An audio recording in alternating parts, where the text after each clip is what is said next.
क्या आप लोगों को अनुभव होता है कि भजन गान करने पर थोड़ा माहौल उसी तरह का बन जाता है जैसे आप वैराग्य का भजन गाइए? हम लोग भक्ति का भजन मज़े से गा पाते हैं, पर वैराग्य का भजन छूट जाता है। वैराग्य के बिना भक्ति पुष्ट नहीं हो सकती है, और भक्ति के पुष्ट हुए बिना ज्ञान नहीं मिल सकता है। तो भक्ति का टॉनिक है वैराग्य। और आप वैराग्य का यदि एक दो भजन गाते हो, हम लोग कभी कभी भक्ति का भी और फिर वैराग्य का भी, गुरु माँ को तो ऐसा लगता है कि जैसे वस्त्र में के दोनों ओर पाड़ की तरह थोड़ा मोटा बिनाई होता है, सही ना? उसके द्वारा क्या होता है, कपड़े में मजबूती आती है। उसी तरह भक्ति को यदि वस्त्र माना जाए तो उसके दोनों कोरों को सुरक्षित करने वाला वैराग्य है।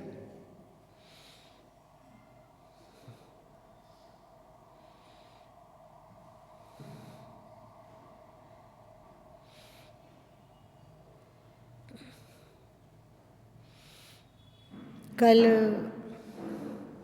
मौर्य जी के कोई मित्र आए हुए थे, तो वे एक सम्मानित स्थान से रिटायर हुए और पर्याप्त पेंशन भी पा रहे हैं, लेकिन वे अपने आप को किस चीज़ में नियोजित कर रहे हैं? और पैसा कमाने में, और अधिक पैसा। उन्हें पैसे की आवश्यकता नहीं है। सभी बच्चे अच्छे पोस्ट पर हैं, सुखी हैं, संपन्न हैं। ऐसा नहीं है कि ये नहीं देंगे तो बच्चे लोग भूखे रह जाएंगे, ऐसी बात नहीं।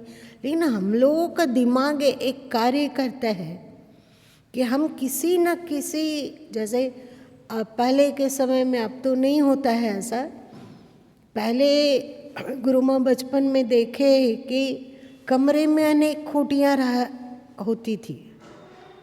उसमें बच्चे लोग अपना कमीज को टांग दिए, चाहे बाबूजी कमीज टांगते थे, ढेर ढेर सारा।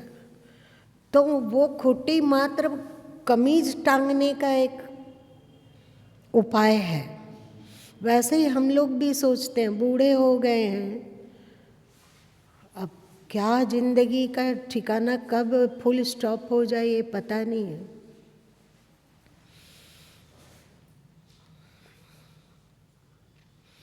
आज गुरु माँ के चित्त में ही बात आ रही थी कि हम लोगों की आयु 60 को पार कर जाती है, और आज के समय में अजीब अजीब बीमारियाँ आती है अजीब अजीब बीमारियाँ। और वो अजीब अजीब बीमारियाँ ना प्राण को लेके जाती है। चाहे हृदयाघात हो गया, चाहे ब्रेन हेमरेज है, चाहे आज के समय में एक प्रचारित बीमारी है कैंसर। समझ में नहीं आता है कि इतना कैंसर कैसे बढ़ रहा है। नित्य नवीन नवीन बीमारियां बढ़ती जाती है, जो जीवन को और अधिक क्षणभंगुर और अस्थायी बना देती है। पता ही नहीं चलता है कि कब दिया बुझ जाएगा।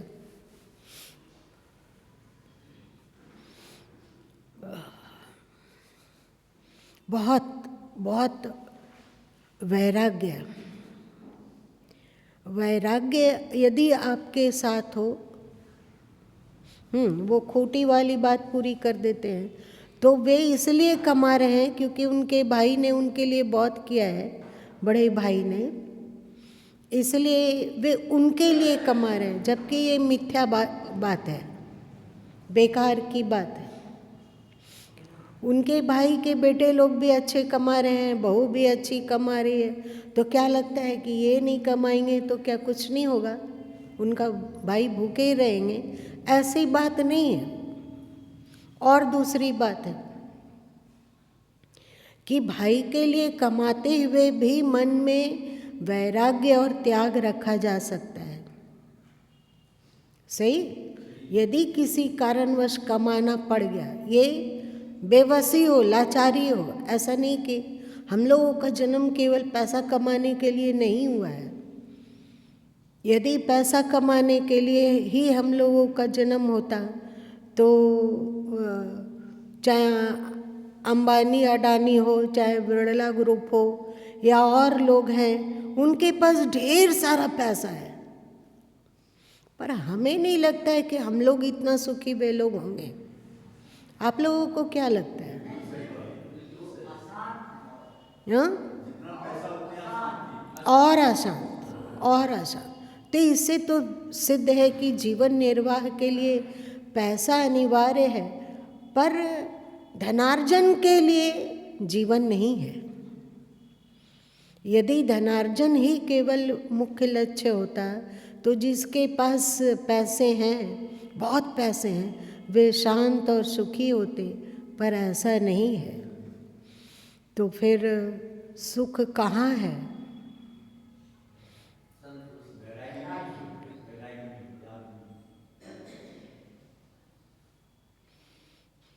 ना धनेन ना प्रजया और त्यागे नेके अमृत तत्व मानसो। हमारे पूर्वज लोग, हमारे ऋषि लोग कहते हैं कि ना धन में सुख है, ना परिवार में सुख है, त्याग में ही सुख है। त्याग मतलब वैराग्य। वैराग्य का मतलब ये नहीं है कि आप घर को छोड़कर भाग जाएं और सड़क के किनारे किसी पेड़ के नीचे रह जाएं, ऐसा नहीं है।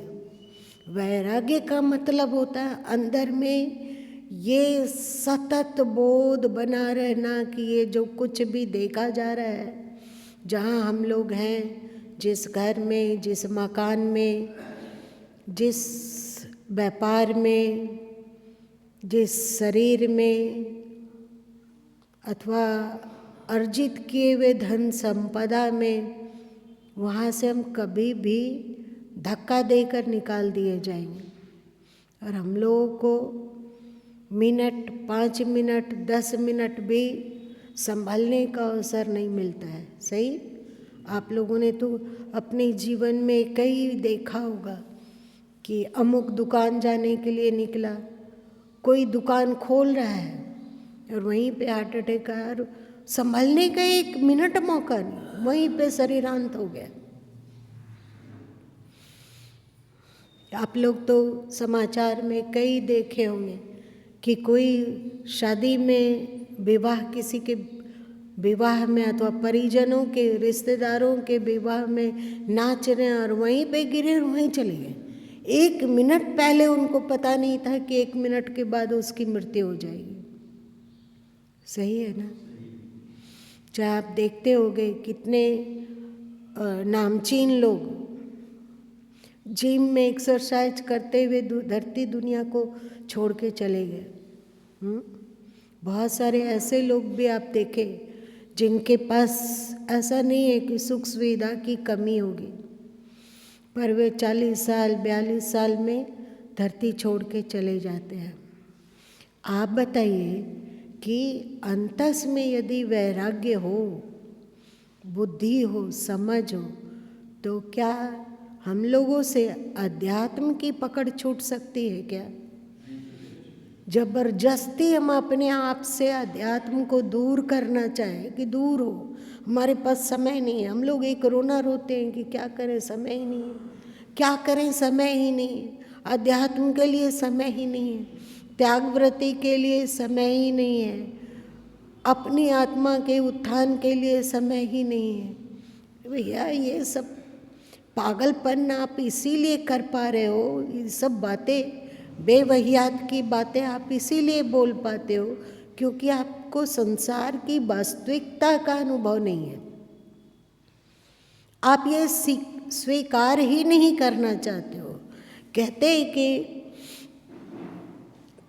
शुतुरमुर्ग होता है तो शिकारी बिलाव अथवा शिकारी कुत्ते आते हैं, वो शिकारी कुत्ते शुतुरमुर्ग की ओर बढ़ता है, एक एक कदम बढ़ाता है, और शुतुरमुर्ग सोचता है कि ये तो शिकारी कभी भी हम पर आक्रमण कर सकता है, तो वो भागता नहीं है। बालू से अपने पैर से बालू को हटाता है और अपने सिर को उसमें छुपा देता है। अब वो शिकारी को देख ही नहीं पाता है और सोचता है कि सुरक्षित है। और ऐसे में फिर क्या होता है, शिकारी को परिश्रम होता है उसे पकड़ने में। अब वो आसानी से उस शुतुरमुर्ग के पास आता है और उसको दबोच के 1 मिनट में मार देता है। तो वैसे ही हम लोग भी हैं। हम लोग नश्वरता और मृत्यु से अपने आप को बचाने के लिए क्या करें, समय नहीं, क्या करें, समय नहीं, क्या करें, समय नहीं। आप मृत्यु को अनदेखा करोगे, दुनिया से जाना है, इस बात के बारे में देखिए, मरने की बात आप मत बोला कीजिए। इस अपशगुनिया बात को सुनकर न दिन खराब हो जाता है, ऐसा लोग संतों को कहते हैं। मरने की बात नहीं, तो क्या मरने की बात नहीं कहने पर हम लोग अमर हो जाएंगे? क्या हम लोग नहीं मरेंगे? अगला मर गया, वो मरा, वो मरा, वो मरा, अमुक रिश्तेदार चले गए, अमुक रिश्तेदार चले गए, अमुक रिश्तेदार चले गए।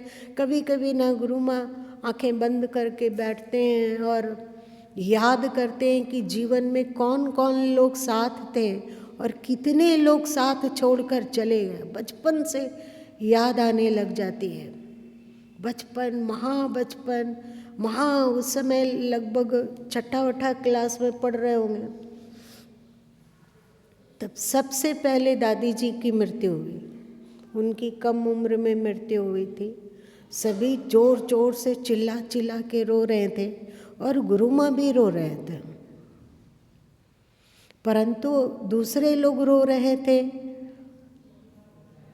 उनकी मृत्यु के कारण, और गुरु माँ रो रहे थे कि अरे हम भी एक दिन ऐसे ही मर जाएंगे, ऐसे ही निश्चित। और जब सभी ने कहा कि अब इनके अर्थी को उठाया जाएगा तो उनके पैर को छू लो, तो गुरु माँ पैर छूने के लिए झुके और उनके पैर को जोर से दबाया था, जिससे कि एहसास लिया जा सके कि मृत्यु कैसी होती है। तो वो ठंडा शरीर पत्थर की तरह, ठंडा शरीर और पत्थर की तरह उस स्मृति को कई दिनों तक दिमाग ने पकड़ के रखा। एक दिन यही स्थिति शरीर की भी होने वाली है और वो कभी भी हो सकती है। उसके बाद जीवन में अनेक मृत्यु को देखा गया, क्योंकि बाबा लोग का बहुत बड़ा परिवार था।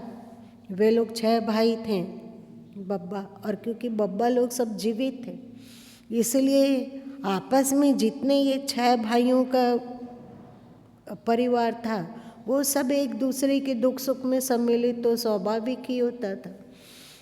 तो बहुत सारी मृत्यु को देखा गया थी भी। दिमाग में एक पल के लिए डुबकी लगाया गया तो कई अगल बगल के दादाजी बाबा जी लोग, फिर उनके बेटे लोग, जो ये मृत्यु का लगता है एक सागर ही बह रहा हो। मृत्यु की स्मृति हम लोग हर हालत में भूल के रहना चाहते हैं, इसके बारे में सोचने को हम लोग तैयार नहीं हैं। आप ही बताओ,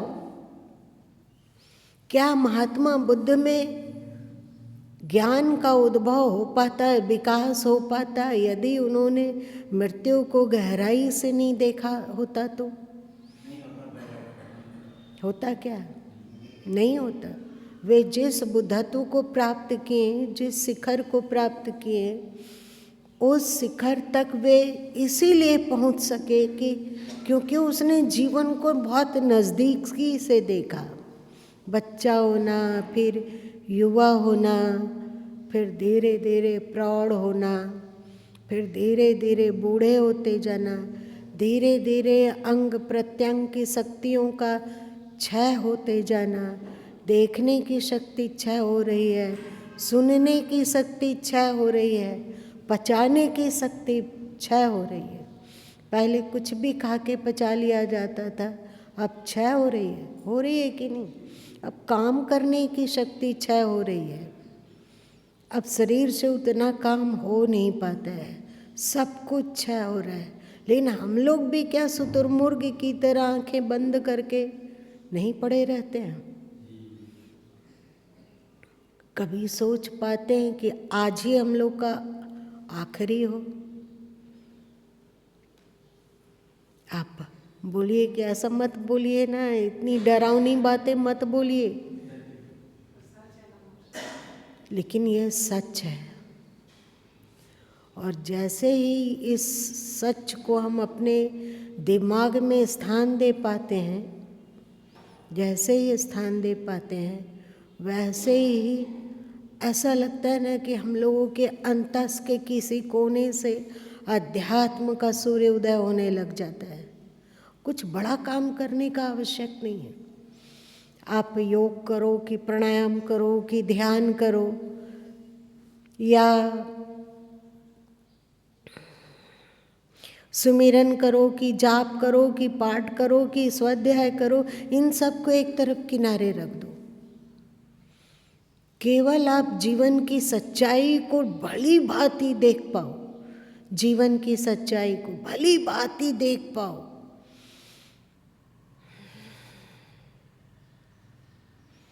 इतने मात्र से लगता है कि हमारे अंतस से अध्यात्म का सूर्य उदित हो रहा है। उसके बाद अपने आप होता है, अपने आप भक्ति होने लग जाएगी, अपने आप ध्यान होगा, अपने आप सावधानी आएगी, अपने आप होश सघन होने लग जाएगा। सही? आप लोग आत्म समीक्षा करके देखो। आप कितना भी साधन, ध्यान, योग, त्याग, विवेक, जाप, तप इत्यादि कर लो, लेकिन जीवन की सच्चाई से आप अनभिज्ञ हो, उस पर नहीं चिंतन चलता है, तो आपके जीवन में कदापि शांति नहीं आ सकती है। आप कभी अध्यात्म का अनुभव कर ही नहीं सकते हो। कभी आप ध्यान में बैठे हो, पर वो आपके लिए केवल एक ठीक है भैया अभी ध्यान का समय है इसलिए आँख बंद करके बैठते हैं, उसमें कभी नींद आ गई तो सिर भी ढुलक जा रहा है, जिसको कहते हैं झुपना, झुप भी रहे हैं और ध्यान में बैठे हैं। हम लोग को कभी दर्द होता है कि ये क्या हो रहा है, इतना अध्यात्म का अवसर मिल रहा है। अरे सोना और झुकना तो एक सामान्य सी क्रिया है, रात में सो के उठे हैं अभी, और कभी भी फुर्सत मिलता है तो हम लोग एक झपकी ले लेते हैं। लेकिन अभी सत्संग हो रहा है, अभी स्वाध्याय हो रहा है, अभी ध्यान हो रहा है, तो इसमें हमारा मन सिमटे। ऐसा नहीं होता है। सत्संग से उठते हैं और हम लोग उठ के चले जाते हैं, दिन भर में उसका कभी चिंतन तक नहीं होता है। ऐसा कभी नहीं सोचाता है कि हमने जो सुना उसे हमें अपने जीवन में उतारना है। कौन सोचता है अभी बताइए? ज़्यादा से ज़्यादा हम उसका एक दूसरे से चर्चा कर सकते हैं, पर वो हमारे जीवन का हिस्सा नहीं बन पाता है। इसका क्या कारण है? इसका कारण है क्योंकि हमें संसार की नश्वरता का बोध ही नहीं है। हम अपने आप को अमर समझते हैं। बोलने से क्या होगा कि हम लोग नई नई मृत्यु को याद रखते हैं। यदि आपके जीवन में मृत्यु की स्मृति हो तो आपका जीवन बदल जाएगा। आपकी सोच, आपके विचार, सब कुछ अपने आप बदल जाएंगे। उसे बदलना नहीं है, बिल्कुल नहीं बदलना है, अपने आप बदलेगा। संभवतः इसीलिए सदगुरु कबीर साहब ने कहा, एक साधे सब साधिया सब साधे जाए, उल्टी जो सींचे मूल तरु फूले फले आ गए। एक साधे सब साधिया, एक केवल हम सच्चाई को, जीवन की सच्चाई को साध पाएं, समझ पाएं, और इस पागल दिमाग को इसकी स्मृति में स्थिर कर पाए, तो क्या लगता है आप लोगों को कि एक इस सद जाने पर सब कुछ अपने आप नहीं सद जाएगा? आप ही सोच के देखो, सदेगा या नहीं सदेगा? सद जाएगा। और कोई आपको किसी तरह का आपको योग, ध्यान, तप, साधन या समय देना, दान करना, कुछ भी मत करो, रहने दो, पर बस आपके भीतर में वैराग्य हो। इसके पहले भी मरा गया है ना? और क्या लगता है एक दिन हम लोग मृत्यु का सामना नहीं करेंगे क्या? आप लोग को कैसा लग रहा है? पता है, जब गुरु माँ छोटे थे और पढ़ते थे, उस समय गुरु माँ क्या ध्यान किया करते थे? पहले भी आप लोगों को बताया, पहले भी बताए हैं। इस ध्यान को किसी ने हमें सिखाया नहीं था, इस ध्यान को किसी ने सिखाया नहीं था। पर जब जब किसी रिश्तेदार की मृत्यु हुई और गुरु माँ ने बचपन में उसे देखा तो भली भांति देखा, छूने का एहसास किया, उसको अनुभव करने का एहसास किया। दाह संस्कार तो नहीं देखा, तो परंतु मृत रिश्तेदारों को बहुत को देखा। इसलिए गुरु माँ जब ध्यान करते थे तो देखते थे कि मृत व्यक्ति की तरह गुरु माँ भी पड़े हुए हैं, जबकि उस समय उम्र बहुत छोटी थी। कितनी रही होगी? 12 साल, 11 साल, 13 साल। तो ध्यान होता था कि ये शरीर मर गया, अब वो निश्चेष्ट शरीर पड़ा हुआ है, ठंडा बर्फ की सिल्ली की तरह, बर्फ की सिल्ली की तरह ठंडा पड़ा हुआ है। लोग रो रहे हों, धो रहे हों, लेकिन उससे उस शव को, उस मृत शरीर को कोई फर्क नहीं पड़ रहा है। वो निश्चेष्ट है, कोई चेहरे पर हाव भाव ही नहीं है, ना किसी के रोने से, ना कल्पने से। कुछ हाव भाव होता है क्या मरे हुए शरीर में? कुछ नहीं, निश्चेष्ट।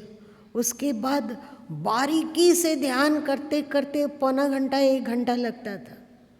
सभी का रोना धोना बंद हो गया। अब सबके सब उसे अर्थी में लिटा रहे हैं, बिचाली बांधा जा रहा है। सब कुछ को देखा गुरु माँ ने, केवल देखने के लिए नहीं देखा, उसमें इस शरीर को लिटाया गया और कपड़े से ढक दिया गया। ये कफन, शायद गुरु माँ इसको आश्चर्य में लिखे हैं क्या? आश्चर्य में वो कफन से ढक देना और फिर ऊपर से बांध देना। कल तक लोग पूछते थे कि शरीर में कहीं रगड़ तो नहीं हो रहा, दर्द तो नहीं हो रहा, ढीला बांधे क्या? उसको कोई उससे पूछा? कुछ नहीं, बांध दिया। सब उठा के ले जा रहे हैं। राम नाम सत्य अब वहाँ से निकला गया है, कमरे से निकला गया, बरामदे में आया गया, फिर उस बाहर निकलने वाले दरवाजे से निकला जा रहा है। लोग राम नाम सत्य की बात बोलते हुए ले जा रहे हैं। रास्ते में कहीं कहीं कुत्ते भौंक रहे हैं और कहीं कहीं लोग अर्थी को देखकर प्रणाम कर दे रहे हैं। ऐसे ऐसे हमने देखा है। कभी कहीं जाना आना हो, ड्राइवर वगैरह साथ में हो गाड़ी का, तो रास्ते से अर्थी गुजरे तो वे लोग ऐसे करते हैं, ऐसे करते हैं। तो गुरु माँ ने देखा है इन बातों को और सीखा है कि वे क्यों मर गए, इसीलिए अब वो पूजनीय हो गए, जिंदा तक पूजनीय नहीं थे। इसका कारण क्या हो सकता है कि मर गए तो वो अनजान वनजान, कोई परिचय नहीं है कि किसकी अर्थी जा रही है, लेकिन वे पूजनीय हो गए। जीवन काल में तो कभी कोई उसके सामने हाथ भी नहीं जोड़ा, नमस्ते भी नहीं किया। क्या कारण हो सकता है?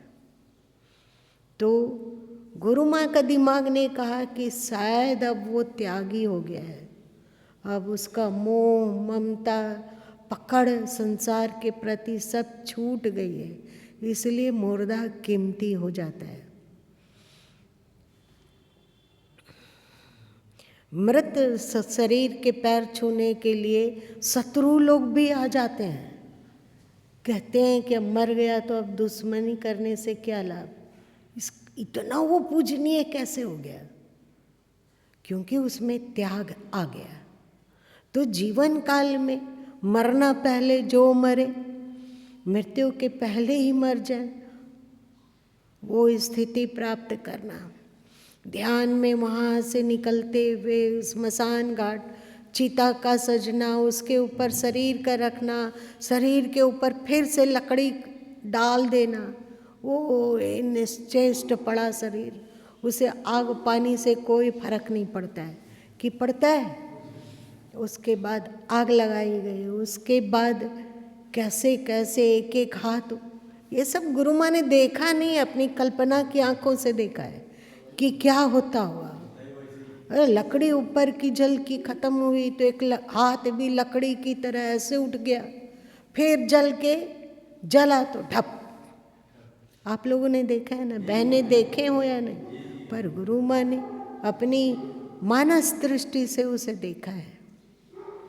वो एक एक करके पानी छोड़ना शरीर का, चुचवाना, और उसमें इतनी बदबू कि बेचारे रिश्तेदार, इसीलिए तो जैसे ही आग पड़ जाता है तो लोग कहते हैं अच्छा अब हम जाते हैं, अच्छा अब हम जा रहे हैं। जो परिवार के लोगों को रुकना पड़ रहा है उसको नमस्ते वगैरह कि अच्छा हम जा रहे हैं, ये काम है, निकल रहे हैं। इतनी बदबू, आसान है क्या उस बदबू को झेलना? और वो बदबू कहाँ से आ रही है? इसी शरीर से। जिस शरीर से हम लोगों को इतना प्रेम है, उसका चुचवाता हुआ पानी, उफ। और धीरे धीरे करके गुरु माँ ने अपनी कल्पना की आंखों से देखा है कि धीरे धीरे करके कान वगैरह जल जाते होंगे तो वहाँ छेद रहता होगा 2, नाक की ये अस्थि जल जाती होगी तो यहाँ पर कोई छेद रहता होगा, आँखें जो हम लोगों की कोमल से अंदर में है वो जल जाती होगी तो गड्ढे गड्ढे रहे होंगे, हाँ। और जब होंठ इत्यादि ऊपर का जल गया होगा तो कितना भयानक दांत लगता होगा। आप लोगों ने कभी देखा है? मन की आंखों से देखो, वो स्थिति एक दिन इस शरीर की भी होने वाली है। और ये बात यदि याद रह जाए तो गारंटी है कि व्यक्ति के जीवन में अध्यात्म का प्रकाश अवश्य ही होगा, उसके जीवन में भक्ति अनिवार्यता आएगी, वो उसके जीवन में सदकर्म के लिए स्थान मिलेगा, उससे छल कपट पाप इत्यादि सब कुछ दूर हो जाएंगे। आप लोगों को क्या लग रहा है? एक, केवल एक को जानो, एक को समझो, एक को पकड़ो, एक को याद रखो, और वो है मृत्यु। भूल जाओ, भगवान को नहीं मानते हो कोई बात नहीं, मत मानो भगवान को। गुरु को नहीं मानते हो तो कोई बात नहीं, मत मानो गुरु को। लेकिन इस सच्चाई को तो मानोगे ना कि हमें मर जाना है। बढ़िया से मृत्यु याद आ जाए ना। लोग कहते हैं, चारवाक जैसे लोग कहते हैं कि मृत्यु स्मरण होने से आदमी कहता है कि 2 दिन का जीवन है भैया, जितना लूट सको लूट लो, आनंद जीवन का खुद आनंद लूट लो। ये खाक का आनंद है। आदमी पल पल घसीटाता हुआ मरता है, कोई आनंद फानंद नहीं, उसका भ्रम है। और वो अभी मृत्यु का स्मरण नहीं कर पा रहा है, इसीलिए ऐसा बोल रहा है कि जीवन 4 दिन का है, इसका आनंद ले लेना चाहिए। वो इसीलिए बोल रहा है क्योंकि उसको लगता है कि मृत्यु याद है, पर याद नहीं है। यदि मृत्यु सचमुच में याद रहे और हमारे स्मृति पर छाया हुआ रहे तो हो ही नहीं सकता है कि जीवन में अध्यात्म पुष्ट नहीं होगा। चाहे महात्मा बुद्ध का ही अध्यात्म पुष्ट हुआ तो मृत्यु को जानने के कारण ही हुआ। महर्षि रमन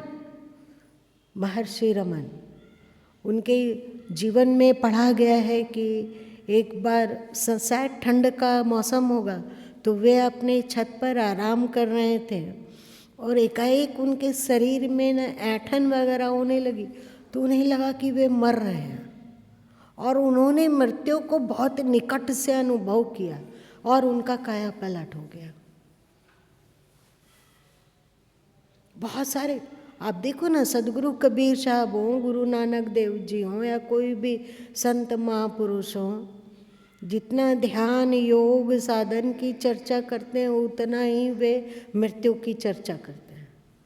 तराजू के एक पलड़े पर उनके समस्त विषय वस्तुओं का पद रखा जाए और एक तरफ अकेले, एक तराजू के पलड़े पर अकेले केवल वैराग्य और मृत्यु की स्मृति वाला पद रखा जाए तो हमें लगता है कि मृत्यु की स्मृति वाला पद भारी हो जाएगा। इसीलिए इसे मामूली मत समझो। धन्य भागी है वो जो इस बात को भूलता नहीं है। तो स्वाभाविक ही होता है कि ना 2 दिन का मेरा जीवन कब तक है पता नहीं, अभी जगह में रात तक ठीक ठाक होंगे कि नहीं पता नहीं। तो हर पल मानस पर ध्यान होगा कि शरीर को तो साथ नहीं ले जा सकते, धन को तो साथ नहीं ले जा सकते हैं, मकान को तो साथ नहीं ले जा सकते हैं और सुख सुविधाओं को तो अपने साथ नहीं ले जा सकते हैं, एफडी को भी साथ नहीं ले जा सकते हैं। तो क्या ले जाते हैं हम लोग? हम लोग ले जाते हैं अपने मन को। सही? ले जाते हैं हम अपने मन को। तो हम अपने मन के लिए भी तो कुछ कार्य करें ना। शरीर के आराम और सुख सुविधा के लिए इतना काम कर रहे हैं, तो जो मन हमारे साथ जाने वाला है उसके लिए हम कितना काम कर पा रहे हैं? क्या हम लोगों को धिक्कार नहीं है? हाय घर, हाय परिवार, हाय पति देव, हाय पत्नी देवी, हाय बेटा देवी, हाय बेटी देवी, हाय भाई भाई, हाय बहन भाई। इन सबके से भी अधिक अपने मन के लिए हाय हाय नहीं होगा कि अभी तक हमने अपने मन को संभाला नहीं, अभी तक हमने मन को सुधारा नहीं, अभी तक हमने मन को सुसंस्कारित नहीं किया। ये क्या हो रहा है? मेरा जीवन बीता जा रहा है और जो मन हमारे साथ जाने वाला उस मन पर तो काम भी शुरू नहीं किया है कि हमारे मन में ये बुराई है, ये दोष है, ये दुर्गुण है, इसके कारण ये पूरा जीवन हमें रुलाता रहा अथवा दुखी रहा अथवा कंगाल बना के रखा। ये मन में खामियां हैं, इस खामियों को हमें हटा देना है और मन को एकदम उज्जवल बना देना है। मन के पास अपना ही एफडी हो दैवी गुणों का। शरीर का एफडी हमारे काम नहीं आता है, पर मन की एफडी में यदि हम दैवी गुणों को बसा पाते हो, रख पाते हो,